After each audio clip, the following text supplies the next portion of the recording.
Hello there. Good afternoon. My name is Dr. Mahesh, and today, in the 21st century, the world has become a global village. Globalization is forces where consumer behaviors have changed and they have influenced not only the production of food, its distribution, marketing, and trade. This has resulted in the emergence of epidemic diseases ranging from Ebola virus, the Nipah virus, the recent outbreak of SARS, and the influenza H1N1 viruses as well. On one end of the spectrum, while we have the emergence of such global diseases epidemically, we have also a current trend whereby chronic non-communicable diseases, or what we call them as degenerative diseases, are in an increasing trend. We have found, researchers have shown time and again, that chronic communicable diseases are diseases of a long duration and of a slow progression. The question that comes to one's mind, why is this alarming rate of chronic communicable diseases? Recently, the World Health Organization, the Director General Margaret Chan, has said the world has to stand up to this challenge of the alarming number of deaths and the increasing medical cost in treating these patients, which has to be viewed very seriously. Having said that, NCD, as I said earlier, chronic communicable diseases, take a toll of 38 million deaths out of the total 57 million deaths globally in the year 2008, which means literally 38 million people have died to this scourge of non-communicable diseases, which are chronic in nature. I mean by that, ladies and gentlemen, diseases such as of that heart, diabetes, cancer, and certain liver diseases, along with arthritis, has caused a big drain in the economy of developing countries to the tune of 1 to 5% per annum. When you look like countries in Southeast Asia, including Malaysia, Indonesia, Philippines, Brunei, Thailand, and South Asian countries, which are the two emerging superpowers of the world, namely India and China, the low and middle income group are the ones facing this challenge, which is taking a major part of their income. Therefore, measures have to be taken to improve their health condition by education programs and to reduce the poverty lines. The cost of long-term and ambulatory care can push an already impoverished household below the poverty line. Next, regrettably in these countries, we find that it affects more of the younger age groups. Today, more than ever, our children, teenagers, and young adults are falling prey to these diseases because of the Western way of living. The world population stands at more than 6 billion, and we find that 60% of all deaths is represented by chronic non-communicable diseases. In today's fast-paced, multi-plural lifestyle, man's ongoing search for instant gratification, more than ever, forgetting his place in the cosmic universe, he is breaking the connectivity between his mind, body, and soul relationship. Man's failure to harmonize inner self with nature is making the human body pay the heavy price of poor health and the early onset of disease. What we realize that the outer material world is nothing but a reflection of one's inner world. From fast food to processed food, we find the quality of food is affecting the quality of human life and also the longevity of it. We are eating but slowly dying. Why is this so? Because doctors have failed to educate their patients, partly due to their ignorance and the influence from the pharmaceutical industry. Dr. Clayton, Paul Clayton to be more precise, has said that doctors are taught very little on the subject of nutrition in medical schools. Consequently, this knowledge, the lack of it, is not been put across to patients. And what happens as a result? Patients are forced to look to a quick means of fulfilling their health needs. And the only choice they get is multivitamins, nutrition supplements from the pharmacies or over-the-counter products. Surprisingly so, besides this lack of good quality nutritional balanced diet, lack of nocturnal sleep, insufficient physical activity, the stress of modern lifestyle, and more importantly, the crisis that we all face, the threat to the very existence of mankind, is pollution. Pollution is very form, be it air, water, sea, even radiation, has affected our lives. Who do we blame? It's a very debatable topic, but let's just look at it very properly. What can the healthcare provider today, in the context of medical profession, give the best advice, information to our patients? We have seen from 1970s Nobel Prize laureate Dr. Linus Pauling, who advocated the use of vitamin C from common cold to cancer, was jeered at, not realizing that he was telling a very important truth, that our bodies, besides the food that we eat, we need supplements. So came the advent of vitamin supplements from large companies, and also we know from another important doctor, Kaufman, from Minnesota, USA, who is saying that the regulatory body in the US, the US Federal Drug Authority, has very clearly in the past recommended a system called the RDA, that is the recommended daily allowance for a vitamin to be consumed by an individual. Today that particular system has been eroded because of the influence from the pharmaceutical industries to push in their products on a large scale to the market and the human consumer, whereby at one time the US FDA wanted to actually change the system to illogical system, totally different from the existing one called as the RDI. Now, if that was to be implemented, it could have had a devastating effect on the nutritional standards of medicine. Luckily and fortunately, that was aborted.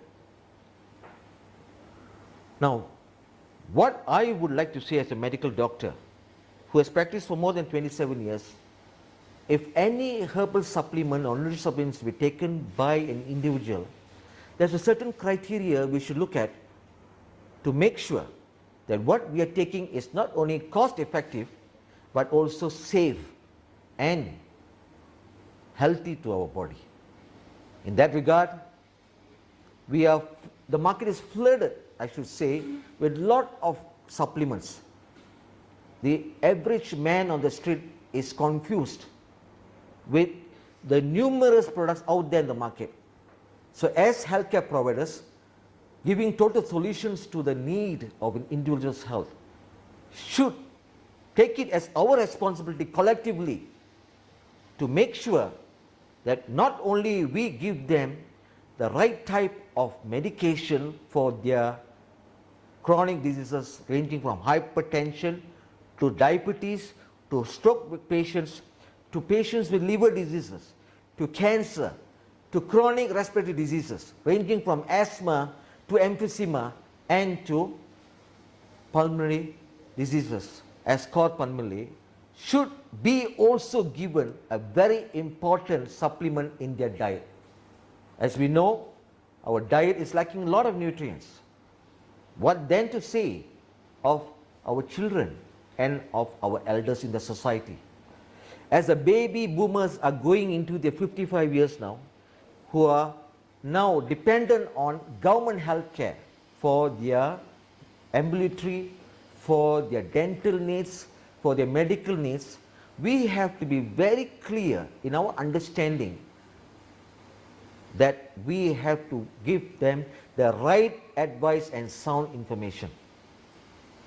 As rightly said by another doctor who is not only a member of the Royal Society of Medicine in the United Kingdom, but also the scientific advisor to the government of UK, thoroughly saying the importance of supplements. Now, anybody knows for a fact that when one takes a nutrition supplement, it is only done so because to bring out the body's natural mechanism to enhance itself in the healing process of a disease.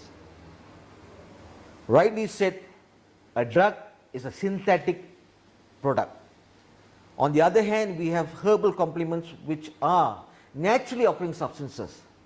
So the question here is for a medical doctor like me, who want to provide the best for his patients, to reduce the overall cost in healthcare, at the same time to maintain a quality way of life, is to make sure that the product at hand will definitely help him not to impede his progress.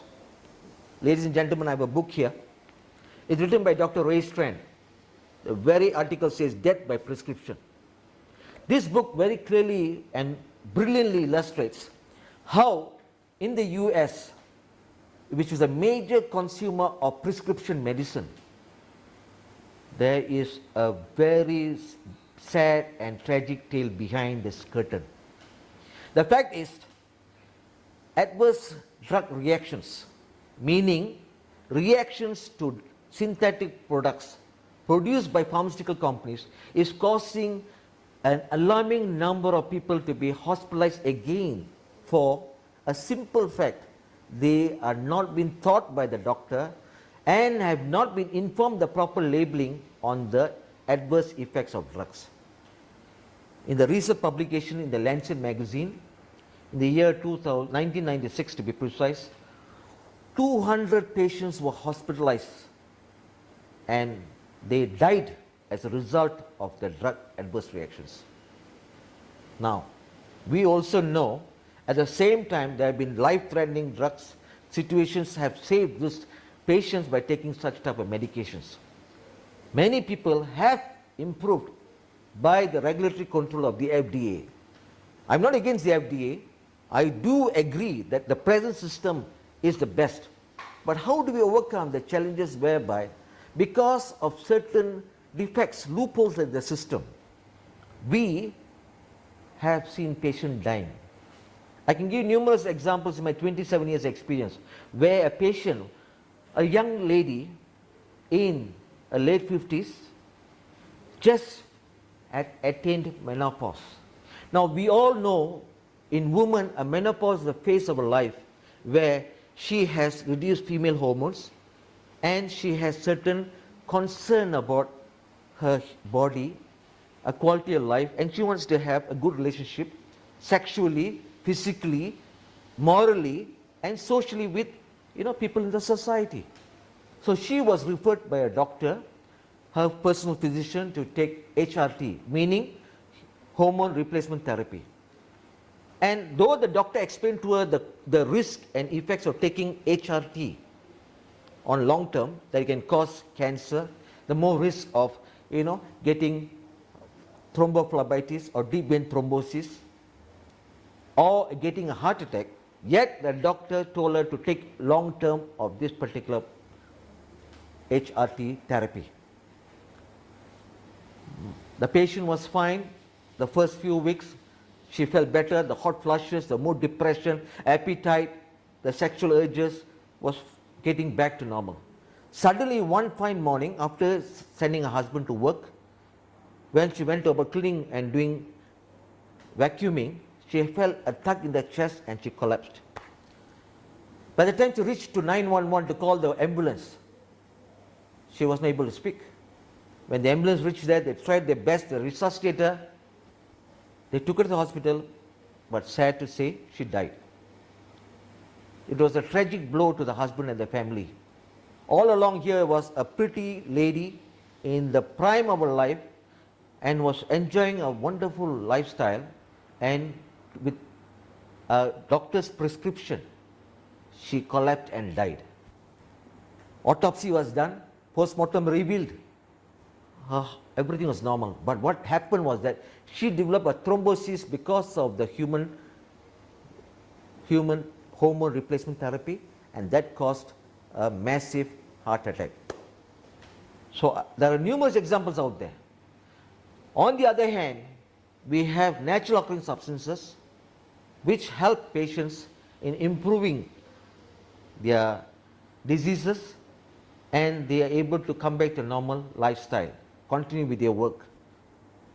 Such type of natural occurring substances, of course, is of serious concern to us, because is it effective? Is it safe?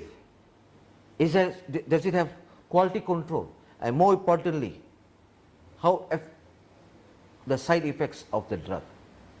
Now, as a medical doctor, I would like to be very certain in what type of herbal supplements I recommend and give to my patients.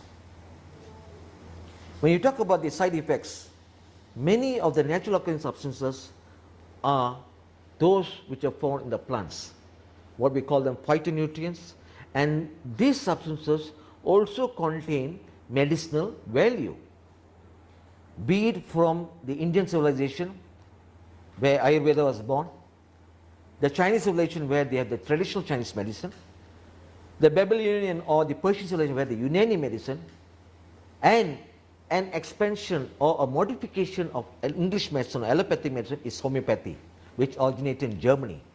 All these medicines, including natural medicine, has its primary source from the plant kingdom.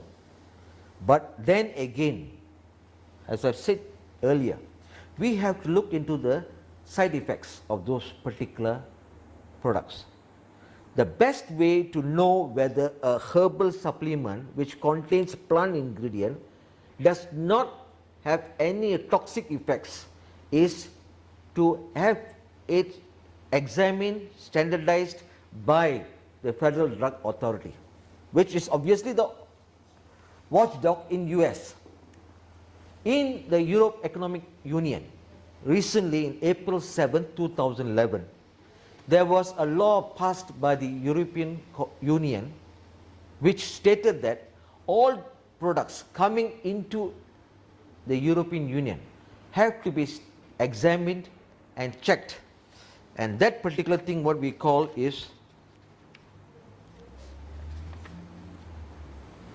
the efficacy of the drug, which means products, herbal products, especially of Ayurveda or traditional medicine, have a difficult time entering into the European market. Secondly, what about those products from the Amazonian and the South African countries? We know that there are good products out there, but like I said, how do we check into the quality control, the efficacy of the herbal product? One way is to do so is what we call clinical trials. The other way is to make sure that the doctor is well informed about the interactions between the herbal supplement and also on the English medicine or the drug itself. Now, in that context, I would like to remind you all of one particular herb called St. John's wort. St. John's wort, as we know, is a herbal preparation. It's commonly available in both the West and as well as in Australasia. Now, as regards its efficacy, it was shown that St. John's wort is used to treat clinical depression. Patients of depression are given St. John's wort. But what we do not know is that the potency, even if 1/10 of it is given wrongly to a patient with suicidal tendencies, can actually kill him. Another similar example is ephedra. We know what happened and the consequence of the ban by FDA on ephedra in the United States. Having said that, I feel that it's very important, whatever herbal supplements is being given to our patients, we have to understand that if we follow a particular pattern, that is, this herbal supplement first and foremost should fulfill the 4 criteria. We should look into double blind, placebo, randomized clinical trials. Now, I recently come across such a company, a model TCM manufacturer by the name of Tasly in China, who today is a world leader, a pioneer in the modernization of traditional Chinese medicine and making it international across the globe. Why do I say about Tasly? Ladies and gentlemen, as I said earlier, I do not have any shares in the company, nor do I have any personal interest in that particular herbal product. But as a healthcare provider, and as I've taken sincerely the Hippocrates oath, which says, let food be a medicine and medicine a food. And secondly, physician, heal thyself. Having believed strongly in the concept of Hippocrates oath, I believe Tasly is making a change, radically transforming the concept that herbal medicines out there can also help to reduce certain chronic non-communicable diseases and help improve the quality of one's life. Please bear in mind, I also advocate the use of English medicine, prescription medicine, for the treatment of acute infectious diseases, trauma, emergency. To give you an example, if I have a patient who is brought into the casualty having a massive accident, hit and run, motor vehicle accident, and he's fractured his bone, he's bleeding, he's got his spleen ruptured, the first thing I'll put him into OT, treat, remove the spleen, fix the bones, and then I would definitely advocate the usage of herbal medicine such as acupuncture and our products of herbal supplementation. Why? Because medicine is all about integration of orthodox medicine and alternative medicine. We know that in Australia, in the US, in UK, many herbal medicines and alternate systems are being reimbursed by insurance companies and by the government through Medicare, Medicare.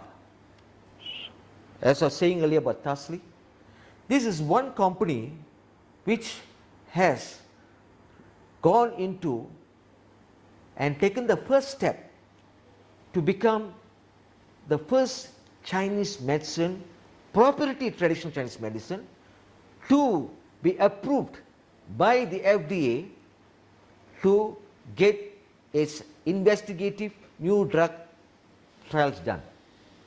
As early as 2007, the second clinical trial was conducted in the US across, I believe, 125 patients, volunteer patients, were studied across 15 centers in the US, and it showed that through this double-blind, randomized, placebo clinical trial, these patients were divided into 3 groups, and the clinical trials was outstanding, simply showing that the products of Tasly have not only world standards but also accepted by the FDA for its 3rd phase of clinical trial. Having said that, what is Tasly? Tasly is a manufacturing company in China. It ranks in the top 3 among 6,000 manufacturers of traditional Chinese medicine. Also, It has more than 1,114 patents worldwide of its more than 300 products. Primarily, they are used in 10,000 hospitals in mainland China. They have been sold in pharmacies, in health food stores, and consumed by more than 200,000 consumers in China. And more importantly, they are using the international standards of the 6 Gs. 1, the good agricultural practice. 2, the good extraction practice. 3, the good manufacturing practice. 4, the good laboratory practice. 5, the good clinical practice. And lastly, 6, the good supply practice. Very few companies out there in the world today, being manufacturers, observe the 6 Gs. Yes, we have companies which follow 3 or 4, but never where all the 6 Gs are simultaneously from the process of harvesting to the supply chain is being done by one company alone. Now that is an amazing and unique feature found in Tasly. Last but not the least, Tasly today wants to make sure that by changing the pattern of consuming unnecessary modern prescription medicines, the usage and overuse of antibiotics in the treatment of chronic infections can be drastically reduced, and the overall cost in the care of the patient will be financially and soundly maintained. With that, ladies and gentlemen, I would just like to say one thing. As doctors, we must first know the law is don't do any harm. Secondly, I think we should come together and understand that we should work in combining the age-old wisdom of traditional medicine from these different civilizations who have come now to modernize it and internationalize it along with our present day medicine.